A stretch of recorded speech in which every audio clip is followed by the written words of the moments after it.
கற்பூரவள்ளியின் தீமைகள். கற்பூரவள்ளிங்கிற செடி வந்து பாத்தீங்க அப்படின்னா, அதை வந்து ஓமவல்லி அப்படின்னு கூட சொல்லுவாங்க. இது ஒரு மருத்துவ மூலிகை. இது ரொம்ப வாசனை மிக்கது. இதனுடைய இலைய பார்த்தோம்னா ரொம்ப தடிப்பாவும், அப்படியே மெத்துன்னு இருக்கும்.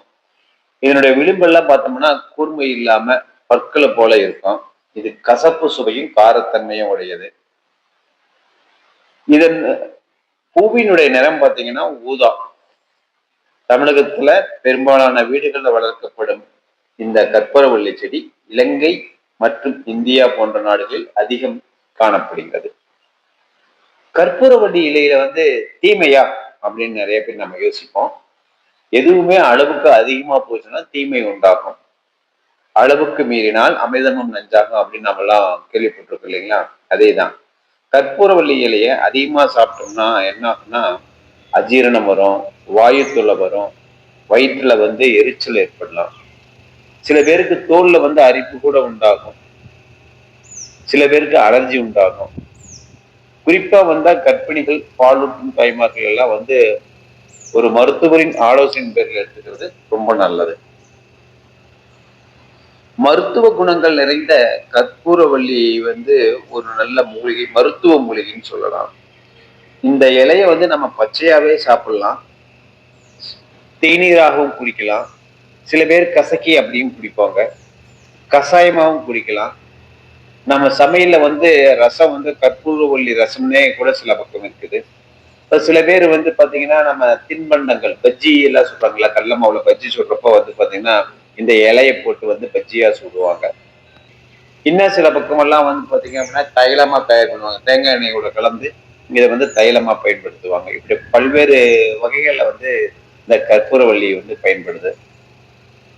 இதுல என்னென்ன சத்து இருக்குதுன்னு பார்த்தோம்னா புரதம் இருக்குது, கார்போஹைட்ரேட் இருக்குது, கொழுப்பு இருக்குது, அப்புறம் விட்டமின்கள், மினரல்கள் இருக்குது, அமினோ ஆசிட் இருக்குது, பாலிபினால்கள் இருக்குது, பிளவனாய்டுகள் இருக்குது, தைமோல் என்னும் அத்தியாவசிய எண்ணெய் இதில் உள்ளது.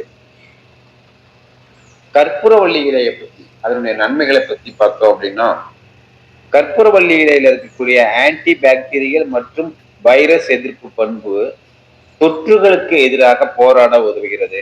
சளி, இருமல், தொண்டைப்புண் போன்ற ஜலதோஷ அறிகுறிக்கு கற்பூரவள்ளி இலை சாறை தேனுடன் கலந்து சாப்பிடலாம். நம்ம ஊர்கள்ல வந்து பார்த்தோம் அப்படின்னம்னா, குறிப்பா கிராமங்கள்ல வந்து பாத்தீங்கன்னா, இப்ப சளி அப்படின்னாவே கற்பூரவள்ளி, துளசி இதுதான் எடுத்துக்குவாங்க. இதை எடுத்தாவே வந்து சளி சரியா போயிடும் அப்படிங்கிறத ஒரு கை வைத்தியமாவே நம்ம நீண்ட நாளா நம்முடைய முன்னோர்கள் நமக்கு கற்றுக் கொடுத்ததை அதை நாம வந்து இப்ப செஞ்சுட்டு இருக்கோம். அப்புறம் கற்பூரவள்ளி இலையில வந்து நார்ச்சத்து இருக்கிறதுனால இது வந்து செரிமானத்தை தூண்டி ஆரோக்கியத்துக்கு உதவும். இந்த சாரை தேனோடு எடுத்துக்கொள்ள வயிற்றுப்போக்கு, மலச்சிக்கல், அஜீரணம் போன்ற செரிமான பிரச்சனைகளை சரி செய்ய உதவும். இதில் உள்ள ஆன்டி ஆக்சிடென்ட் ஃப்ரீ ரேடிக்கல்களால் ஏற்படும் சேதத்தை தடுக்க உதவுகிறது. அதாவது நோய் எதிர்ப்பு சக்தியை அதிகரிக்க உதவும். இதில் உள்ள விட்டமின்கள் மற்றும் தாதுக்கள் இதனுடைய நல்ல குணங்கள், மருத்துவ குணங்கள் வந்து நோய் எதிர்ப்பு சக்தியை அதிகரிக்க உதவுது. கற்பூரவள்ளி இலை சாறை வந்து தோல் மேல நம்ம வந்து பூசலாம். ஏன்னா இதுல இருக்கக்கூடிய ஆன்டி ஆக்சிடென்ட் மற்றும் ஆன்டி மைக்ரோபியல் பண்புகள் தோல் ஆரோக்கியத்தை மேம்படுத்த உதவும். குறிப்பா பாத்தீங்கன்னா முகப்பொரு, தோல் அழற்சி, சொறி போன்ற பிரச்சனைகளுக்கு இது நல்ல பயனுள்ளதா இருக்கும். கற்பூரவள்ளி இலையில தேநீரா அருந்தணும்னா இதில் உள்ள லினோலிக் அமிலம் மன அழுத்தம் மற்றும் பதற்றத்தை குறைக்க உதவும். அதாவது ஒரு நல்ல ஒரு ரிலாக்ஸா இருக்கும் இத தேநீர் குடிக்கிறதுனால. கற்பூரவள்ளி இலைச்சாறு வந்து வீக்கத்து மேல பூசலாம், தேநீரா குடிக்கலாம். இது அலர்ச்சி பண்புகள் இதில் இருக்கிறதுனால மூட்டு வலி, தசை வலி, காயங்கள் போன்றவற்றால் ஏற்படும் வீக்கத்தை குறைக்க உதவுகிறது. கற்பூரவள்ளி இலைய பச்சையாவே நம்ம சாப்பிட்டோம்னா வாயில் ஏற்படக்கூடிய அந்த துர்நாற்றம் இருக்கு இல்லைங்களா, அது வந்து போயிடும். அதாவது இது வந்து உணவு சாப்பிட்டதுக்கு அப்புறமா தான் இது சாப்பிடணும். அப்ப நமக்கு ஒரு மவுத் ஃப்ரெஷ்னரா வந்து இது செயல்படுது. கற்பூரவள்ளியில பெண்களுக்கு ஏற்படும் மாதவிடாய் பிரச்சனை, மாதவிடாய் என்பது சில பேருக்கு வந்து வயிற்றுல வந்து வலி ஏற்படும், தசைப்பிடிப்பு இதெல்லாம் உண்டாகும். அதை வந்து குறைக்கிறதுக்கு கற்பூரவள்ளி தேநீர் வந்து ரொம்ப சிறந்தது. இது ஒரு டீடாக்ஸ் ட்ரிங்கா வந்து உதவுதுன்னு வச்சுக்கோங்களேன். இதில் இருக்கக்கூடிய நார்ச்சத்து, போலேட்டு, கால்சியம் மற்றும் ஆசிட் போன்ற பண்புகள் நம்மளை வந்து ரொம்ப நேரத்துக்கு வந்து புத்துணர்ச்சியா இருக்க வைக்குது.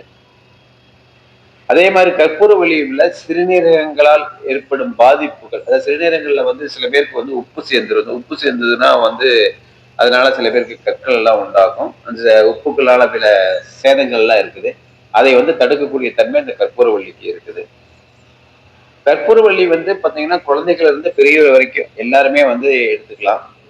அதுவும் குறிப்பா பாத்தீங்கன்னா நோயினுடைய ஆரம்ப நிலையிலேயே நம்ம இதை எடுத்துக்கிட்டோம்னா நமக்கு நல்ல ஒரு ஆரோக்கியத்தை கொடுக்கும். இது கண்டிப்பா நம்ம எல்லாருடைய வீடுகள்ல வளர்த்துறது ரொம்ப நல்லது. குறிப்பா நம்ம கிராமப்புறங்கள்ல பாத்தீங்கன்னா குழந்தைகளுக்கு வந்து சளி பிரச்சனைக்கு இதுதான் வந்து இதையும் துளசியும் தீவனம் கலந்து கொடுப்பாங்க. நுரையீரலுக்கு ஒரு மிகப்பிறந்த கவசமா இது வந்து பயன்படுது. இதனால வந்து சளி, இருமல், கபம், வறட்டு, இருமல், தொண்டை கரகரப்பு, மூக்கடைப்பு போன்ற சுவாச கோளாறுகளை பெக்க இது மிகவும் உதவுது. இதனால நாம ஒரு சிறந்த அதாவது கபத்தினால் உண்டாகும் இந்த பிரச்சனைகளை போக்குறதுக்கு இது வந்து மிக சிறந்தது. அதே மாதிரி இந்த மாதவிடாய் பிரச்சனை இருக்கிறப்பவும் இதை எடுத்துக்கலாம். செரிமான பிரச்சனை இருக்கிறப்ப எடுத்துக்கலாம். இது ஒரு நல்ல ஒரு கைவைத்தியமா நமக்கு வந்து பயன்படுது. இது எல்லார் வீடுகளிலும் எடுத்துக்கலாம். இது வந்து அளவோடு எடுத்துக்கணும். அளவுக்கு மேல எடுத்துக்க கூடாது. இது அளவோடு எடுத்தாவே நம்ம நலமோடு வாழலாம்.